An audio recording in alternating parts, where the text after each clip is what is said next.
Hi everyone, myself Amit Chaturvedi and I welcome all of you in Versatile Brains। दोस्तों एक बार फिर से हाजिर हूँ आपके सामने उन कहानियों के साथ जो आपको डेफिनेटली इंस्पायर करने वाली हैं। तो चलिए शुरू करते हैं।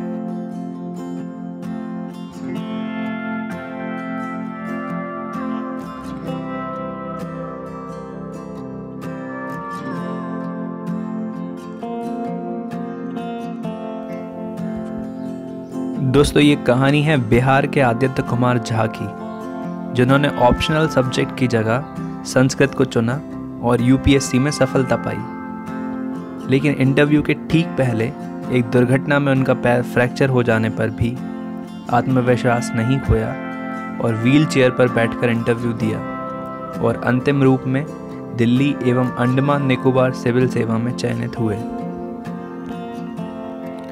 तो चलिए जानते हैं इनकी कहानी। सिविल सेवा, यह शब्द सामने आते ही भारत के ग्रामीण मध्यम वर्गीय परिवार के बच्चे की आंखें अद्भुत रोमांच के साथ चमक सी उठती हैं। बिहार के सुदूर मधुबनी जिले के एक गांव लखनौर में मैंने अपना प्रारंभिक बचपन बिताया और मैं भी उसी अद्भुत सिविल सेवा के स्वप्न प्रतिष्ठा के रोमांच से अभिभूत हुआ।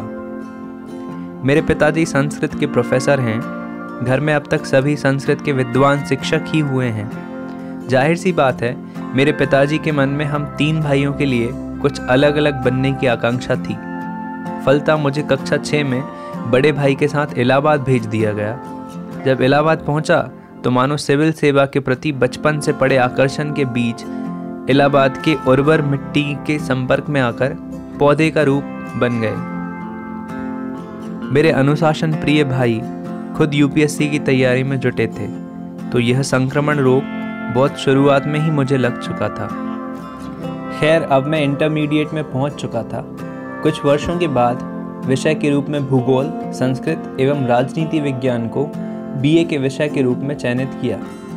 एमए करने के पश्चात अब दिल्ली आ चुका था। उस समय सीसेट का अद्भुत आतंक था। कर्मकांड के मुताबिक दिल्ली के कोचिंग में भी गया। घटिया गुणवत्ताहीन एवं स्तरहीन कोचिंग मार्गदर्शन के कारण तैयारी यूपीएससी के मुताबिक नहीं हो पाई। इसी बीच 2013 में पाठ्यक्रम में बदलाव ने रणनीति आत्मविश्वास को तोड़कर रख दिया। इन कारणों से राज्य सिविल सेवा की ओर रुख किया। इसी बीच आईबी में सहायक सेंट्रल इंटेलिजेंस ऑफिसर के रूप में पहली सफलता प्राप्त हुई। यह निर्णय किया कि आईबी ज्वाइन नहीं करनी है।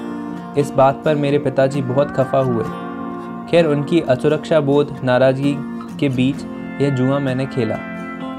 सीसेट के प्रति मानसिक भय व हिंदी माध्यम में नगण्य रिजल्ट ने मेरा समस्त आत्मविश्वास तोड़ डाला था। किंतु 2015 अद्भुत ऊर्जा के साथ सामने आया।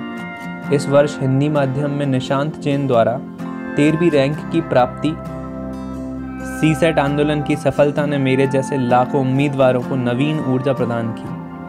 3 वर्ष की निराशा पूर्णतः समाप्त हुई। सिविल सेवा परीक्षा में प्रथम प्रयास 2015 की मुख्य परीक्षा पूरे उत्साह से मैंने दी। अनेक परिश्रमी मित्रों का सर्किल भी तब तक बन चुका था। साथ ही यूपीपीएससी में जिला बचत अधिकारी के रूप में दूसरी सफलता प्राप्त हुई। 2015 के मुख्य परीक्षा में चूकने के पश्चात दुगने उत्साह से 2016 की परीक्षा दी। अब तक वैकल्पिक विषय संस्कृत पर ठोस पकड़ बन चुकी थी। टेस्ट सीरीज, सामान्य अध्ययन भी औसत से बेहतर हो चली थी। मुख्य परीक्षा में संतोषजनक प्रदर्शन के उपरांत एटा जिले में जिला बचत अधिकारी के रूप में ज्वाइन करके नए उत्साह से तैयारी को आगे बढ़ाया। मुख्य परीक्षा में सफल होने पर परिवार सहित सभी से इस खुशखबरी को साझा किया। तभी उसी रात लगभग 9 बजे एक घातक दुर्घटना में मेरा पैर फ्रैक्चर हो गया। मैं शीघ्र ही अस्पताल पहुंच गया। फिर अगले 2 महीने बिस्तर पर ही रहा और पड़े पड़े इंटरव्यू की अद्भुत तैयारी हो गई। मॉक इंटरव्यू के लिए व्हील चेयर पर अपनी बड़ी दीदी के साथ मुखर्जी नगर से राजेंद्र नगर जगह जगह घूमा। फिर 21 अप्रैल को सक्सेना सर के बोर्ड में व्हील चेयर पर ही इंटरव्यू में सम्मिलित हुआ। इंटरव्यू बहुत ही औसत हुआ था तथा सफलता की कोई आशा नहीं थी। अंतिम परिणाम में जैसे ही अपना नाम 503वें स्थान पर देखा तो मानो सहसा विश्वास नहीं हुआ।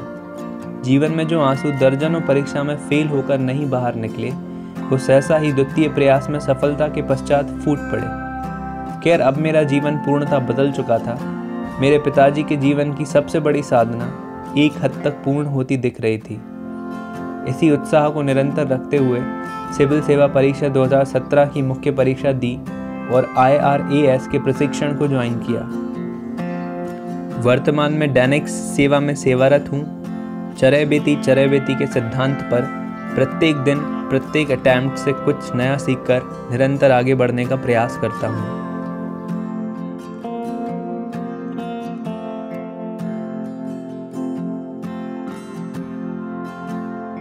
आई होप कि आपको ये स्टोरी बहुत इंस्पायरिंग लगी होगी। आपने काफ़ी कुछ इस स्टोरी से सीखा होगा और आगे आने वाले वीडियोस का आप भी बहुत ही एक्सट्रीमली वेट कर रहे होंगे।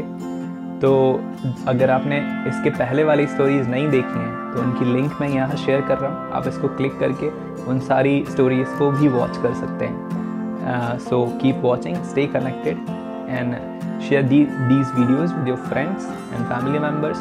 और आप उन्हें भी बता सकते हैं और उन लोगों को भी इस लिंक को शेयर करके ये वीडियो देखने के लिए कह सकते हैं। So thank you for watching, stay connected, good bye.